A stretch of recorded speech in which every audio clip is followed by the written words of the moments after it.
Sejarah dan mitos Masjid Saka Tunggal di Desa Cikakak, Wangun, Banyumas.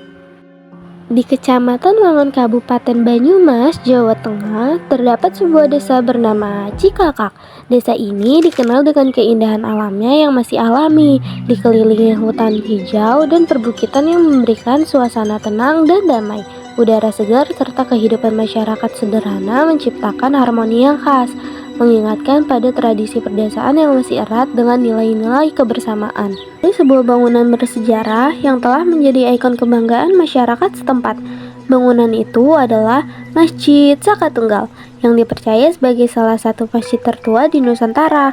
Masjid ini dibangun oleh seorang ulama besar bernama Kyai Toli, yang dikenal karena kebijaksanaan dan kesolehannya. Selain menjadi tempat ibadah, masjid ini juga menjadi pusat kegiatan keagamaan dan sosial bagi masyarakat sekitar. Keunikan masjid ini terletak pada tiang penyangga utamanya yang disebut Saka Tunggal. Tiang ini tidak hanya berfungsi sebagai struktur bangunan, tetapi juga melambangkan keesaan Allah dan persatuan umat.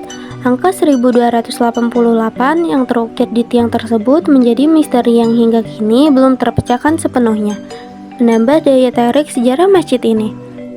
Namun, sebelum masjid ini berdiri kokoh seperti sekarang, ada cerita panjang tentang usaha keras Kyai Toli dan masyarakat desa dalam membangunnya. Dengan semangat gotong royong, mereka memanfaatkan sumber daya alam di sekitar untuk membangun tempat ibadah yang tidak hanya indah, tetapi juga penuh makna. Pada masa itu, Kyai Toli yang dihormati masyarakat desa Cikakak mengajak warga untuk membangun sebuah masjid sebagai tempat ibadah sekaligus pusat kegiatan keagamaan. Ia mengarahkan warga untuk bekerja bersama-sama mengumpulkan bahan-bahan dari alam sekitar. Kayu terbaik dari hutan dipilih dengan cermat, termasuk sebatang kayu besar yang kemudian dijadikan tiang utama atau saka tunggal. Pembuatan saka tunggal dilakukan dengan penuh kehati-hatian.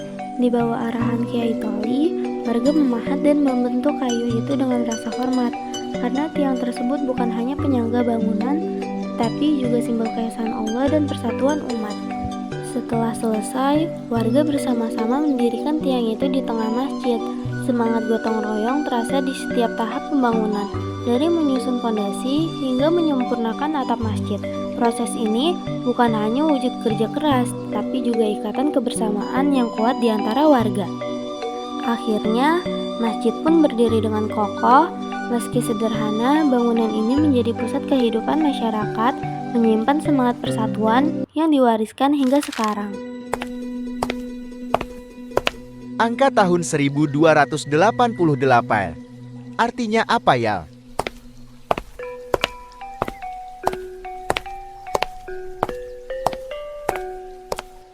Nak, sepertinya kamu tertarik sekali dengan tiang ini ya? Iya, Pan. Tiang Saka Tunggal ini benar-benar menarik. Saya baru pertama kali melihat masjid yang memiliki tiang utama seperti ini. Dan ada angka tahun 1288 yang terukir di atasnya. Itu artinya apa ya? Itu angka tahun 1288.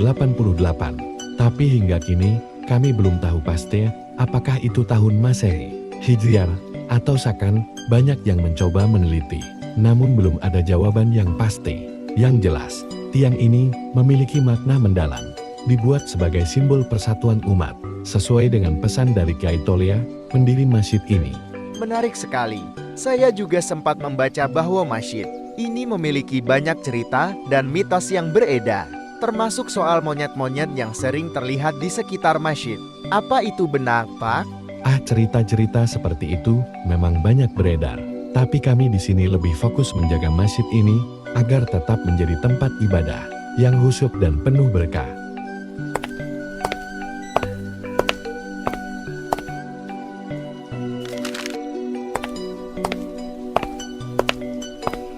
Tadi aku sempat cari-cari info soal masjid ini di internet, terus nemu cerita yang lumayan seru. Cerita apaan tuh? Aku cuma tahu masjid ini terkenal karena tiang saka tunggalnya. Bukan cuma soal tiangnya, katanya monyet-monyet di sekitar sini juga ada hubungannya sama legenda lama. Serius, kayak gimana ceritanya? Jadi dulu Kyai Mustoli, pendiri masjid ini bikin semacam padepokan buat para santri belajar agama. Nah, ada beberapa santri yang katanya bandel banget. Pas hari Jumat bukannya salat, mereka malah asyik mancing di sungai. Wah gawat tuh. Terus gimana? Ya jelas dimarahin sama Kiai Toli. Beliau bilang kelakuan mereka kayak monyet nakal dan gak bisa diatur. Dan anehnya mereka beneran berubah jadi monyet setelah itu. Hah, serius? Jadi monyet-monyet di sini dulunya santri? Ya itu kan cuma cerita rakyat. Tapi katanya gitu. Pesannya sih biar kita ingat kewajiban dan gak seenaknya. Masuk akal juga. Kalau kelakuan kita nggak jauh beda sama hewan ya wajar dianggap kayak monyet. Iya kira-kira gitu. Terus katanya monyet-monyet di sini udah lama banget tinggal di sekitar masjid. Mereka terbagi jadi beberapa kelompok dan jumlahnya sampai ratusan. Wah unik juga ya. Dan mereka kayaknya nggak ganggu deh. Malah kayak udah terbiasa sama orang. Benar.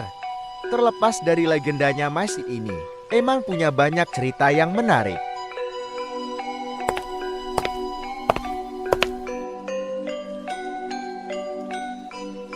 Namun, di balik cerita-cerita yang beredar kenyataannya, tidak ada siluman ataupun kutukan di Masjid Saka Tunggal. Keberadaan monyet di sekitar masjid hanyalah bagian dari ekosistem alami. Monyet-monyet itu telah hidup dan berkembang biak di hutan sekitar masjid selama ratusan tahun, menjadikan masjid ini tempat yang unik dan penuh daya tarik.